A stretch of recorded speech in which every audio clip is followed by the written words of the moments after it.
Jiwan walked through the massive corridors of the Galactic Council building, her footsteps echoing against the crystal walls. She carried a data pad, filled with reports from 17 different star systems, all needing human input for trade negotiations. The humans were always good at finding middle ground between species who couldn't stand each other. They had a way of making everyone feel heard, even when nobody wanted to listen to anyone else. The council chamber doors opened with their usual soft hiss. Jiwan stepped inside and stopped. Something felt wrong.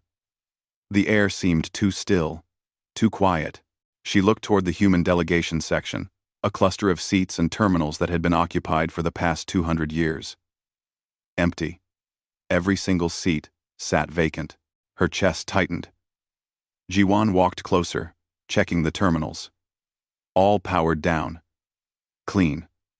No personal items left behind. No half-finished drinks. No data chips forgotten in ports. It looked like the humans had simply stood up and walked away, taking everything with them. Ambassador Ji-won. The voice belonged to Hyun-woo, the council director. He stood at the center of the chamber, his scaled face showing concern. Have you heard from the human delegation? No, Director. I sent 3 messages this morning. No response. That makes 47 species who've reported the same thing. Hyun-woo tapped his own data pad. Every human representative across council space has gone silent. Not just here. Everywhere. The chamber began filling with other delegates. The Velkari trade minister arrived, his forearms gesturing wildly. This is unacceptable. We have contracts. Agreements. They cannot simply leave without notice. The Torvathi military commander slammed a fist on her console. I demand an explanation. Human technicians were supposed to perform maintenance on our fleet today. They never arrived. 20 ships are now grounded. Hyun-woo raised his hand for silence. I've authorized scout ships to visit human territories. We should have answers within days. Known. Known. On-froed. Ji-won felt cold, despite the chamber's perfect temperature. She had studied human history and culture more than any other council member. She knew their stories, their philosophies, their warnings. One phrase kept running through her mind, something a human diplomat had said years ago during a heated debate. Don't mistake patience for weakness. The reports came back 5 days later. Ji-won stood in the emergency council session, watching as data streams filled the main display. Scout ships had visited every human colony, every station, every settlement across 17 star systems. The findings were identical everywhere. Empty. All of them. Empty. The cities remained intact, powered down but undamaged, streets clean, buildings locked. Not a single human body found anywhere. No signs of struggle, no distress signals, no emergency broadcasts. The humans had simply vanished, taking their ships, their people, and their things. They left behind only the structures too large to move. This is impossible, the Velkari minister said. You cannot evacuate billions of people without anyone noticing. Our sensors, our tracking systems, our spies. Someone should have seen something. Our sensors, but nobody had. The humans had performed the largest disappearing act in galactic history, and nobody knew how or when they did it. Minho, a researcher who specialized in alien cultures, pulled up historical records. I've been reviewing our interactions with humanity over the past 50 years. I found something troubling. He displayed a timeline on the screen. Red marks appeared at regular intervals. These are incidents where the Council rejected human proposals, overruled human votes, or imposed restrictions on human activities. In the past decade alone, we denied their expansion requests 7 times. We vetoed their trade agreements 14 times. We dismissed their scientific findings in favor of Velkari research, even when human data proved more accurate. They were junior members, the Torvathi commander said. They needed to earn their place. They were junior members for 200 years, Ji-won said quietly. They built our translation networks. They designed our medical protocols. They coordinated our shipping routes. When the Valkyrie and Torvathi nearly went to war 30 years ago, who negotiated the peace? Humans. When the plague hit the Dulari homeworld, who created the cure? Human doctors.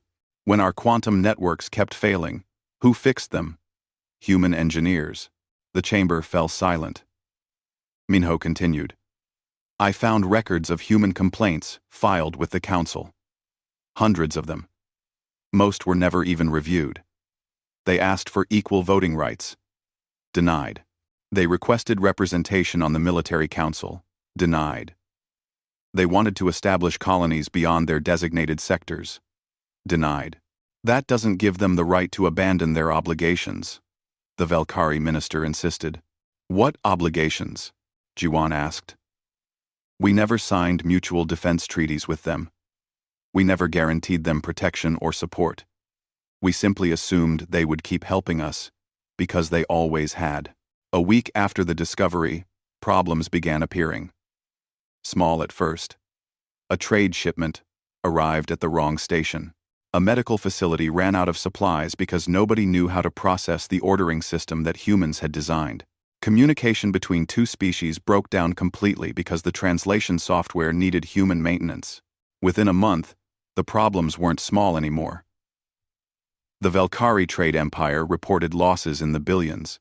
Their entire shipping calculation system had been managed by human mathematicians who understood the complex variables better than anyone else. Without them, ships were getting lost, arriving late, or carrying wrong cargo. The Torvathi military discovered that 73% of their maintenance protocols had been written by humans. Their technicians could follow the instructions, but when something went wrong, they didn't understand the underlying systems well enough to fix it. The council's own building started having issues. Climate controls malfunctioned. Communication arrays dropped signals. Security systems required manual overrides. Jiwan realized that humans had touched nearly every aspect of galactic civilization, making tiny improvements and adjustments that everyone else took for granted. Hyunwoo called another emergency session. His voice sounded tired. We need to face reality. Humanity wasn't just another member species. They were the glue holding this council together. And we never noticed until they left. Jiwan stared at the empty human seats. Somewhere out there, billions of humans were building something new, something without the council. And they hadn't even bothered to say goodbye. 2 months had passed since humanity's departure. Hyunwoo stood before the council assembly, looking at faces that showed fear, anger, and desperation. The chamber felt different now. Colder, more hostile. Species that had cooperated for centuries were arguing over things they used to handle easily. The Dulari refused to share medical data, the Valkyrie minister announced. They claim we've stolen their research. Because you have, a Dulari representative shot back. Your corporations took our findings and sold them without payment. The humans used to mediate these disputes. Now we handle it ourselves. Hyunwoo tried to restore order, but his voice barely carried over the shouting. The council had held 300 sessions in the past month. Nothing got accomplished. Every meeting ended in arguments. The economic reports made everything worse. Jiwan reviewed them in her office, her head aching from the numbers. Valkyrie trade had collapsed by 40%. Torvathi military readiness dropped to levels not seen in a century. Smaller species were forming defensive alliances, worried about larger powers taking advantage of the chaos. The humans had been everywhere, she realized. Not just in obvious roles like diplomacy and engineering, but in tiny, invisible ways. They wrote software patches. They optimized supply chains. They trained workers from different species to communicate better. They served on thousands of committees that nobody thought were important until those committees stopped functioning. Minho brought her more research. I found something interesting in the archives. Human delegates requested changes to council procedures 43 times in the past 20 years. They wanted more transparent voting, better resource distribution, and equal representation for all species regardless of size or military power. What happened to those requests? Ji-won asked. Every single one was denied or ignored. The larger species didn't want to give up their advantages. The humans kept participating anyway, kept helping, kept building systems that benefited everyone, until they didn't. Ji-won thought about that. Humans had options. They could have sabotaged council systems. They could have sold their services to the highest bidder. They could have started a war. Instead, they simply left. Clean. Final. No destruction. No revenge. Just absence. That absence was destroying the council anyway. Hyunwoo authorized a task force to trace humanity's path.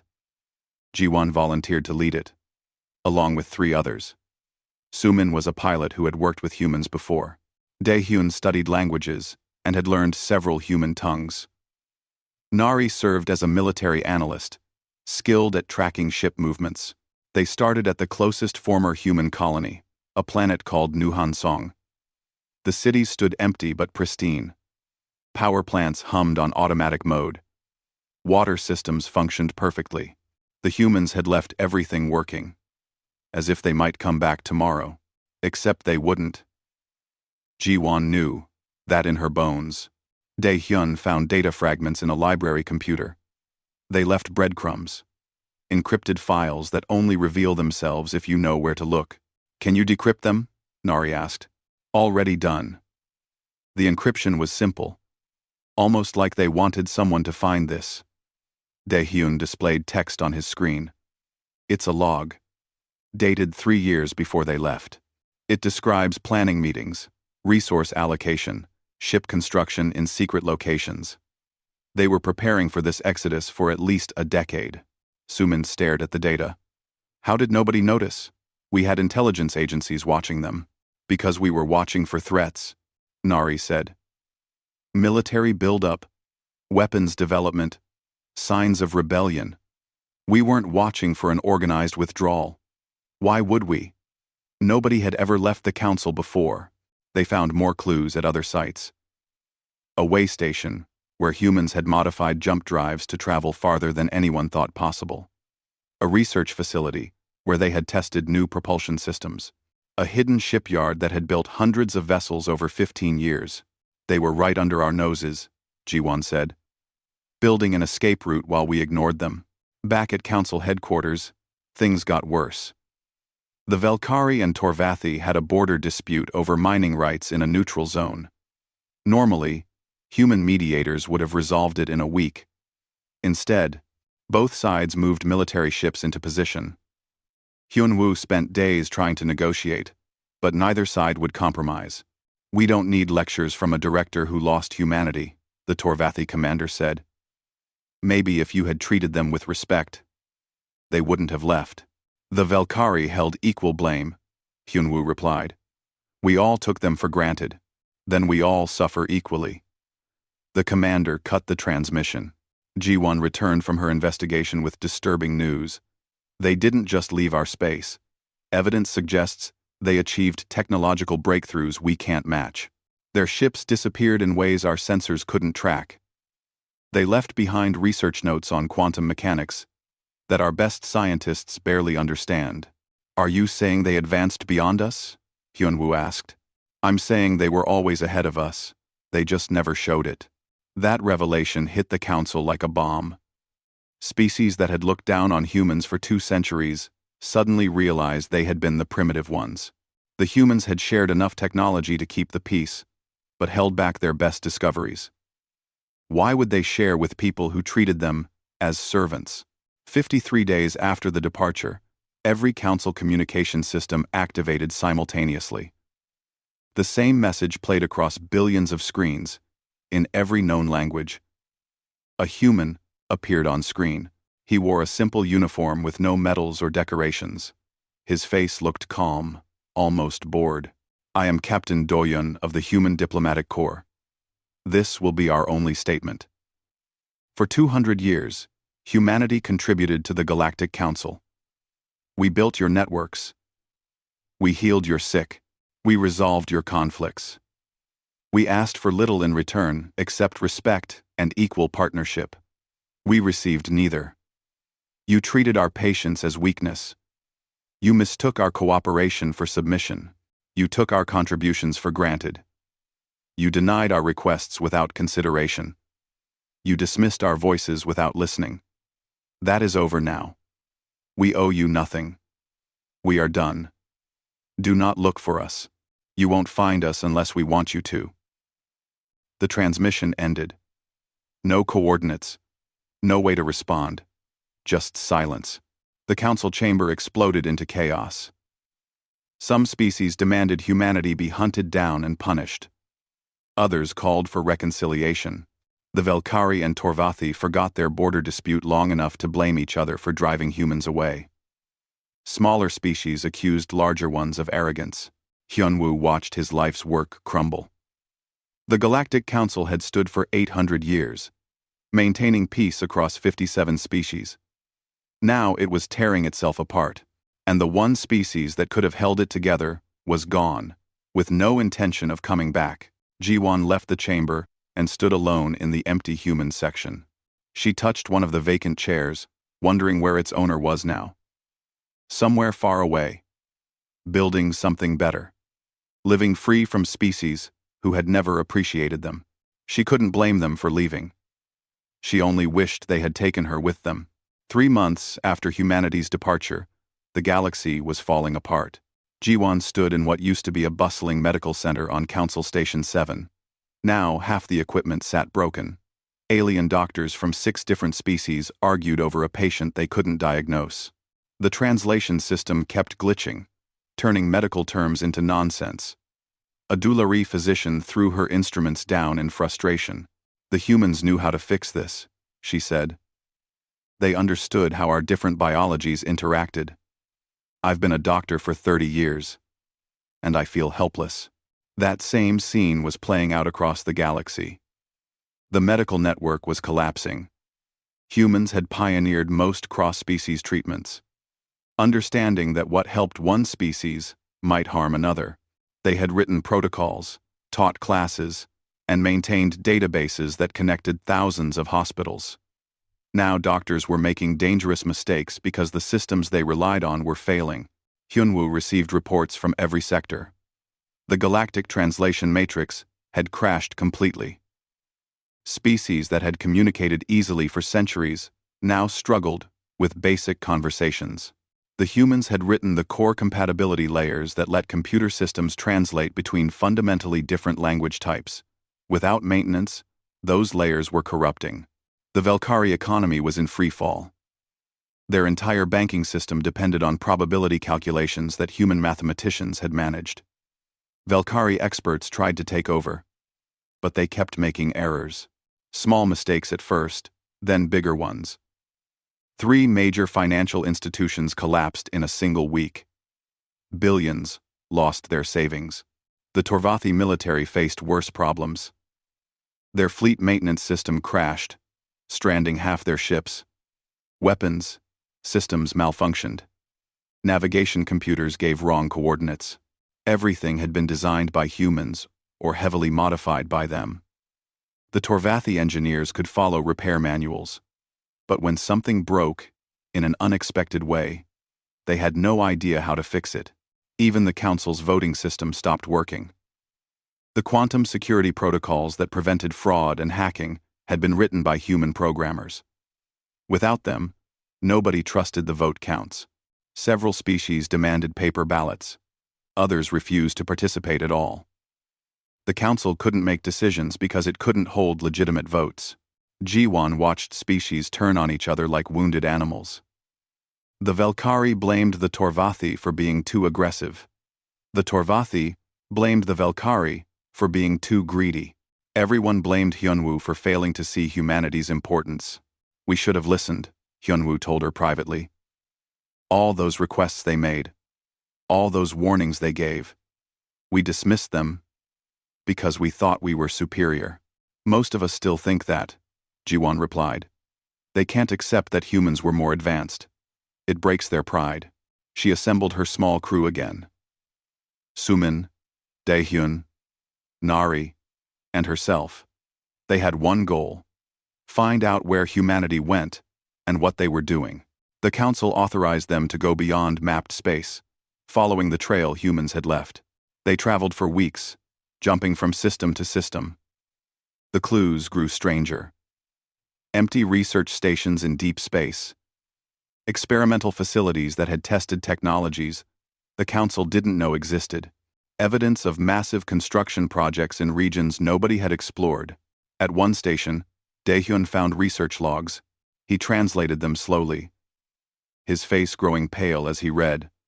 They were working on quantum entanglement communication. Real-time messaging across any distance. No lag. No delay. No delay. After their pay. That's impossible, Nari said. Apparently it does. They solved the synchronization problem 15 years ago. Never told anyone. They found more discoveries. Dimensional folding technology that could move ships outside normal space. Biological treatments that could extend lifespan indefinitely. Energy generation systems that could power entire worlds from a device the size of a house. Manufacturing techniques that could turn asteroids into habitable stations in days instead of years. How much did they hide from us? Suman asked. Everything important, Jiwon said. They shared enough to keep the peace, but held back anything that would give us real power. Can you blame them? Daehyun pulled up another file. Look at this. A human researcher proposed sharing the dimensional folding technology 20 years ago. The Council Security Committee rejected it. They said humans couldn't be trusted with such power. But the Valkyrie and Torvathi could? Nari's voice dripped with sarcasm. The Council didn't trust anyone. But they especially didn't trust humans. So, humans stopped trying to share. They just kept advancing on their own. Back in Council space, old grudges erupted into violence. The Valkyrie and Torvathi started shooting at each other over the mining dispute. Small battles at first, then larger engagements. Hyunwoo tried to organize a peacekeeping force, but nobody would contribute ships. Everyone was too busy defending their own territory. 3 species declared independence from the Council, forming their own alliance. 5 more threatened to leave.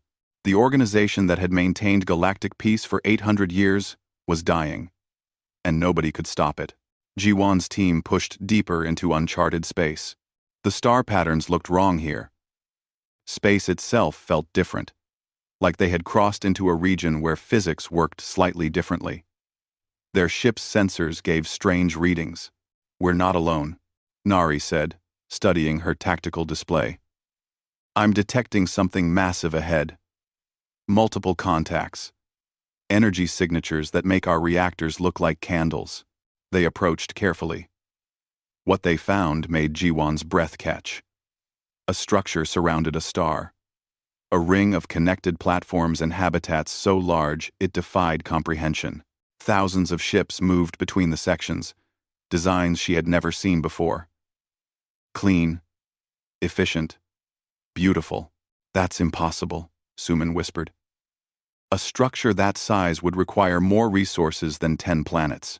Or advanced manufacturing technology we don't have, Daehyun said. They built this. The humans built this. A transmission reached their ship. Captain Doyun's face appeared on screen. The same man from the goodbye message. He looked different now.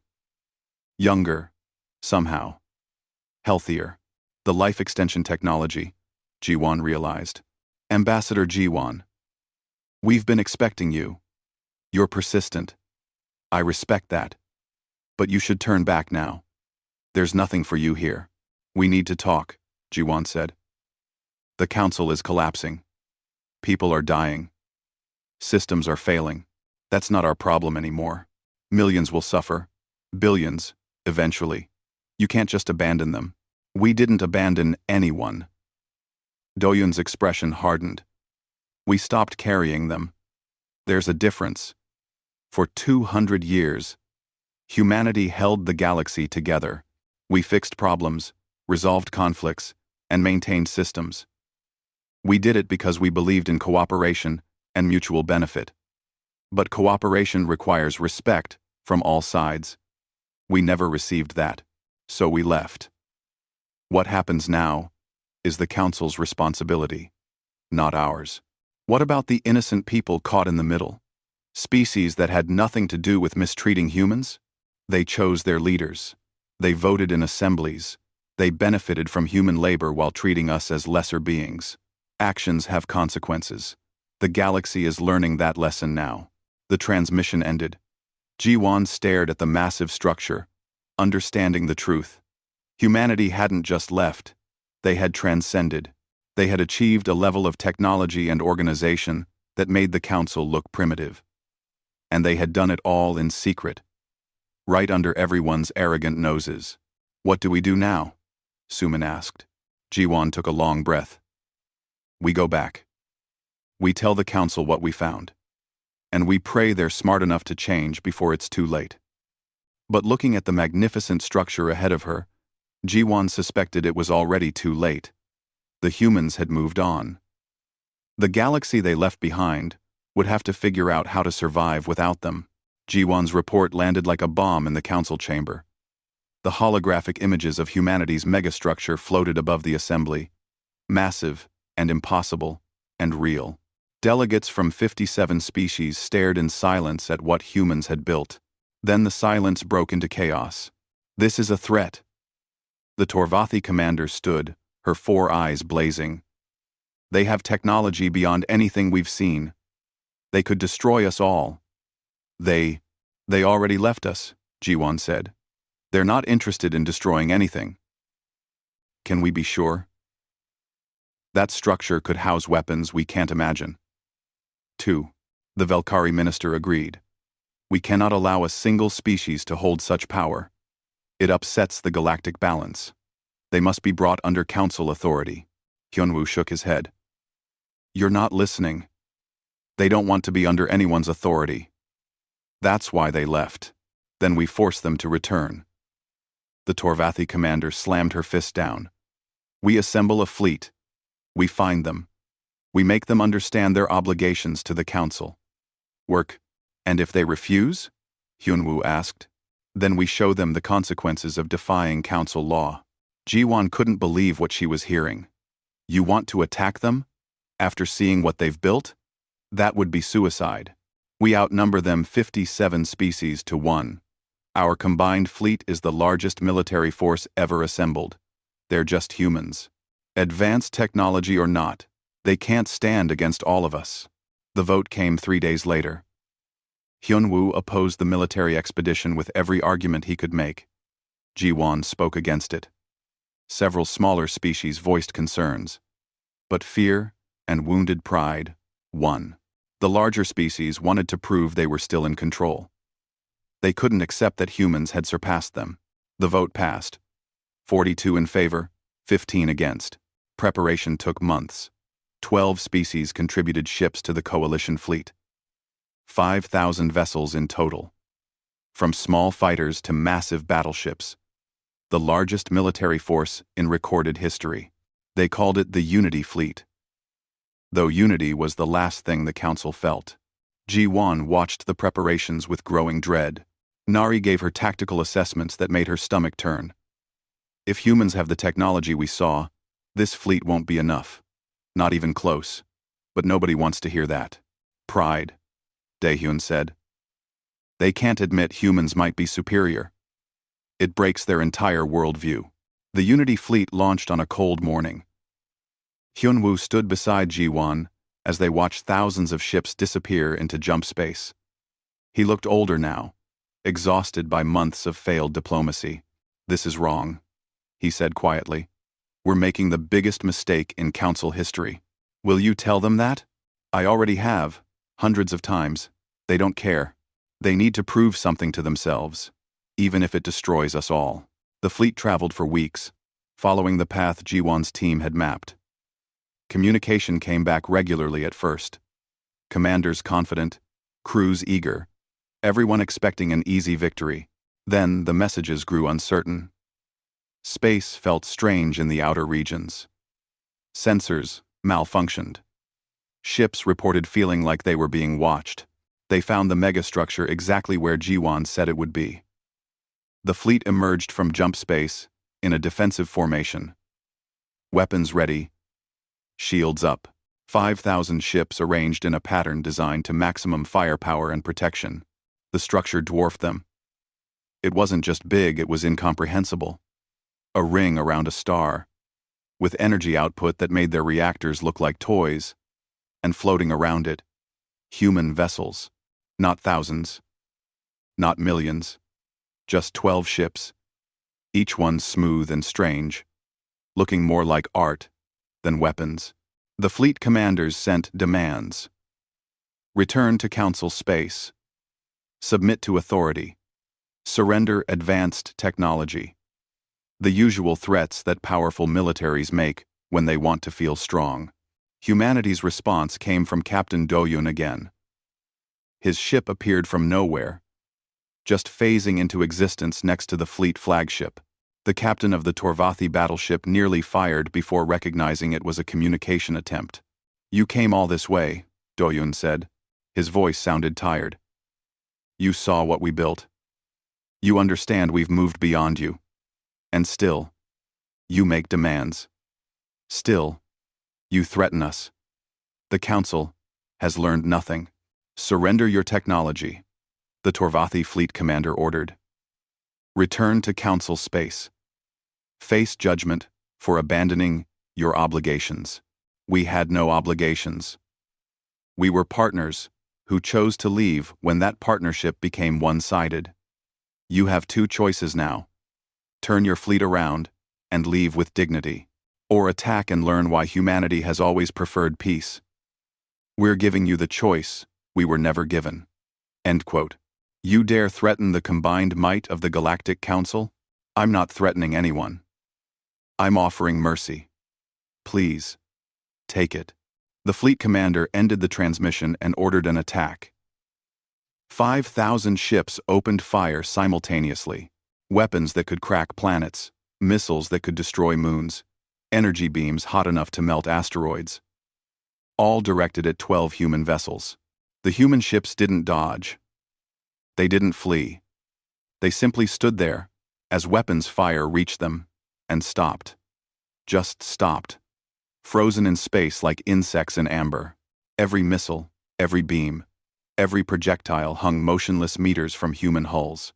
Then the weapons reversed direction and scattered into empty space, detonating harmlessly far from any ships. "Defensive systems unknown," the Torvathi commander's tactical officer reported. "They're manipulating space-time around their vessels. Our weapons can't reach them. Send fighters. Board them. Do something." What happened next was later described as impossible by every scientist who studied the records. The 12 human ships each split into hundreds of smaller craft. Except they didn't really split. They existed in multiple places simultaneously. Like looking at the same object from 1,000 angles at once. The Unity fleet found itself surrounded by vessels that weren't quite there but weren't exactly not there either. No shots fired. No violence. The human ships simply existed near the Council vessels, and systems started failing. Not damaged. Just turned off. Peacefully. Gently. Like a parent taking dangerous toys from a child. Every weapon in the Unity fleet went offline. Every targeting system shut down. Every engine except life support stopped functioning. 5,000 ships floating helpless in space, crews unharmed but completely powerless. Doyun's voice came through on all channels. "You came to attack us. We disabled you without causing a single casualty. Think about what that means. Think about what we could have done instead. Then think about whether you want to keep treating us as your servants."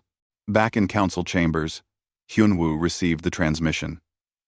The entire fleet. Disabled in seconds, without firing a shot. Humanity's message was clear. They didn't need weapons to defeat the Council. They could simply turn the Council's own weapons off. The chamber fell silent. Even the most aggressive delegates understood what they were facing. Humanity wasn't just more advanced. They were so far beyond the Council that it wasn't even a contest. "Recall the fleet," Hyunwoo ordered. "We cannot show weakness," the Torvathi commander protested. "We already did. We showed our weakness when we failed to treat humanity with respect. We showed it again when we attacked them. Now we show wisdom by admitting our mistake and bringing our people home." The vote was unanimous this time. The Unity fleet, towed by human vessels, returned to Council space in shame. Not a single life lost, but pride shattered beyond repair. Jiwon stood in the empty human section of the chamber. She understood now. Humanity had never been weak. They had been kind, patient, hoping the Council would eventually see them as equals. When that hope died, they left. When the Council attacked, they defended themselves without cruelty. That somehow made it worse. If humans had been monsters, the Council could have justified their treatment. But humans were better than that. Better than the Council deserved. And now everyone knew it. The Galactic Council broke apart 6 months after the Unity fleet's humiliation. Jiwon watched it happen from her office window. Ships were leaving Council Station every day, carrying delegates who no longer believed in the organization they had served. The building felt like a tomb, empty corridors echoing with ghosts of better days. 18 species formed a rival government called the Sovereignty Alliance. They refused to accept humanity's superiority and blamed Hyunwoo for losing them. The Torvathi commander led them, still angry, still proud, still convinced that military strength could solve every problem. 12 species declared complete independence, withdrawing from galactic politics entirely. They fortified their borders and stopped all external trade. "Better to be isolated than vulnerable," they said. That left 27 species in what remained of the original council. Smaller, mostly, less powerful, but willing to admit they had made mistakes. Hyunwoo led them, though his position felt ceremonial now. Nobody respected council authority anymore. The galaxy descended into chaos. Trade routes collapsed completely. Medical networks failed. Communication between species became nearly impossible. Pirates raided shipping lanes with no one to stop them. Border conflicts erupted into small wars. Everything humanity had quietly maintained came crashing down. Jiwon spent her days processing disaster reports. A plague on Dulari worlds because medical protocols had broken down. Starvation on Velkari colonies because food shipments went to wrong destinations. A generation of children on 17 planets receiving no education because translation systems couldn't teach mixed classrooms anymore. "We're watching civilization regress," Daehyun told her. "In real time. Everything humans built. We're losing." "How long before complete collapse?" she asked. 5 years, maybe 10. Unless something changes. Something did change. On the anniversary of humanity's departure, every communication system in Council space activated simultaneously. Not hacked, not forced, just gently invited to receive a message. A woman appeared on screens across the galaxy. She looked human but with subtle differences. Taller, healthier, eyes that suggested she had seen more than one lifetime. She wore simple clothes and stood in a garden that shouldn't exist on a space station. "I am Administrator Yuna of the Human Collective. We've watched your struggles for a year now. Some of you hoped we would return to save you. Others hoped we would fail and prove you were right to dismiss us. We did neither. We built something new, something better, and we're prepared to offer assistance, but only on new terms." Hyunwoo, Jiwon, and what remained of the council leadership gathered to watch. The chamber was half empty now, but those who remained listened carefully. "Humanity will share technology again," Yuna continued. "We will help rebuild medical networks, restore communication systems, and teach you how to maintain what we created. But this time, we do it as equals. True equals. No species above others. No voices dismissed because they come from smaller nations. No contributions taken for granted." She paused, letting that sink in. We're offering partnership to any species willing to accept it. Not charity. Not mercy. Partnership. You contribute. We contribute. You respect us, we respect you. You break faith, we leave again. Simple terms. Fair terms. The offer included specific conditions. Any species accepting humanity's help had to sign new treaties. Equal voting rights, regardless of size. Transparent resource distribution. Protection for smaller nations against larger ones. Open sharing of technology with proper credit and compensation. And most important, mechanisms to punish species that violated agreements, including expulsion from the partnership. The Sovereignty Alliance rejected it immediately. Humanity demands submission, the Torvathi commander announced. We will never bow to those who abandoned us. Rescind, but the 27 remaining council species voted to accept. What choice did they have? Continue descending into darkness? Or swallow pride and admit humanity had been right all along? 12 of the independent species accepted too. Even 3 species from the Sovereignty Alliance broke away to join the new partnership, unable to watch their people suffer for their leaders' pride. Humanity kept its word. Ships arrived within weeks, carrying supplies and equipment. Human engineers taught others how to maintain systems properly. Human doctors returned to hospitals, training new generations of physicians. Human diplomats helped resolve conflicts that had festered for months, but everything was different now. Humans didn't do the work themselves. They taught others to do it. They insisted on payment for services. Not slavery disguised as obligation. They walked away immediately from any species that showed disrespect or took advantage of their knowledge. Jiwan met with Yuna in neutral space, a small station that humans had built specifically for diplomacy. The garden she had seen in the transmission was real, somehow thriving in artificial gravity. Why help us at all? Jiwan asked. After how we treated you? Yuna smiled sadly. Because we're still human.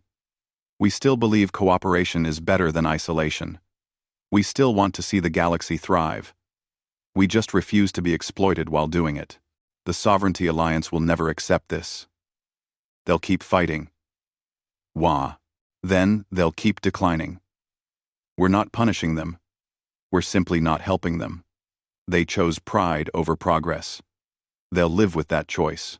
Jiwan looked at the garden, plants from a dozen worlds growing together. What happens to species like mine? We weren't the worst offenders, but we weren't innocent either.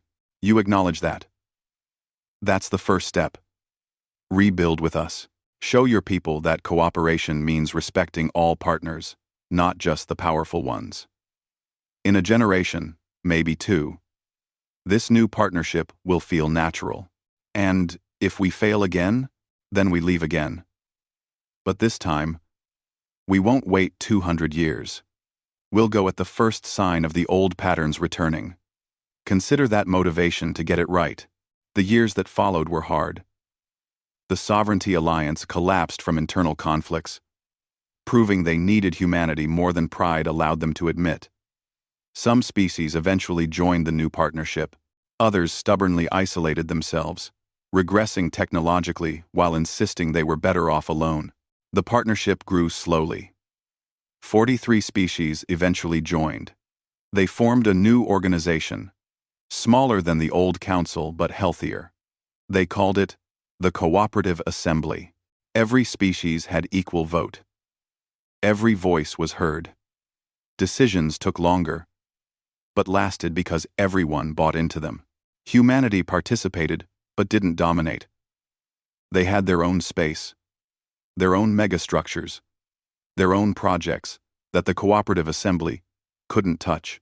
They shared what was useful but kept their most advanced technology private. Nobody complained.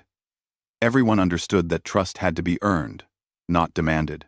30 years after humanity's departure, Ji-Wan attended a ceremony at the new assembly headquarters. She was old now, even with advanced medicine extending her life. But she wanted to see this moment.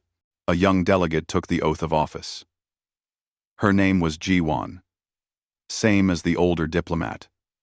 Her parents had named her after the woman who had bridged the gap between humanity and the rest of the galaxy. Young Jiwan would serve as assembly coordinator, managing communications between species. Old Jiwan watched the young woman speak about cooperation, respect, and shared destiny. Words that sounded naive when she had first heard them from human diplomats 200 years ago. Words that made sense now, bought with pain and hard lessons. Hyunwoo sat beside her. He was ancient now, refusing life extension treatments, ready to rest. "Did we learn?" he asked quietly. "Some of us did," Jiwan replied. "Those who didn't are alone in the dark, wondering why nobody helps them anymore. And humanity?" She looked at the screens showing humanity's territories. Dozens of megastructures now. Each one a testament to what could be achieved without someone standing on your neck. They're fine. Better than fine. They're thriving because they refuse to accept less than they deserved. I wish we had understood that earlier. We understand now. That has to be enough. The ceremony ended. Young Jiwon moved through the crowd, shaking hands and making connections. She would face challenges her predecessor could barely imagine, but she would face them in a system that valued her voice, in an organization that treated all members fairly. Old Jiwon stood slowly, her joints aching. She had one more meeting. Yuna had invited her to visit the original megastructure, to see what humanity had built in their freedom. The trip took 3 days, even with modern drives. When she arrived, Yuna greeted her, personally.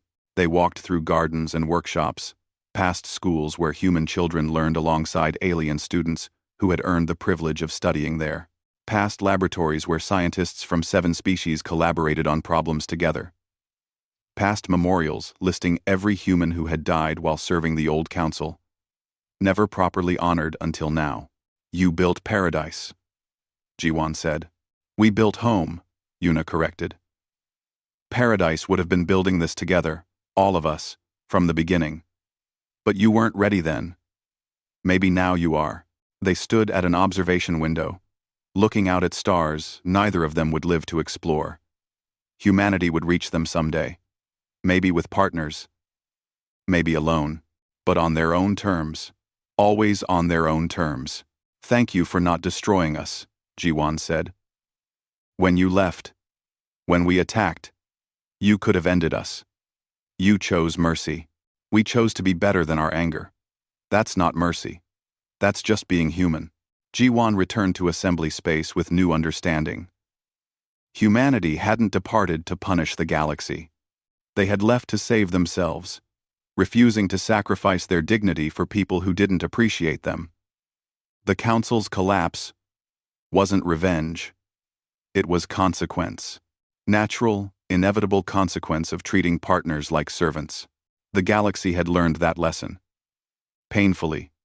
Slowly. But learned it nonetheless. Those who adapted, thrived. Those who refused, were left behind. And humanity, free at last, built wonders beyond imagination. No words. No warning. Humanity departed. The Council paid the price. And from the ashes, something better emerged. Not perfect, but better. That had to be enough.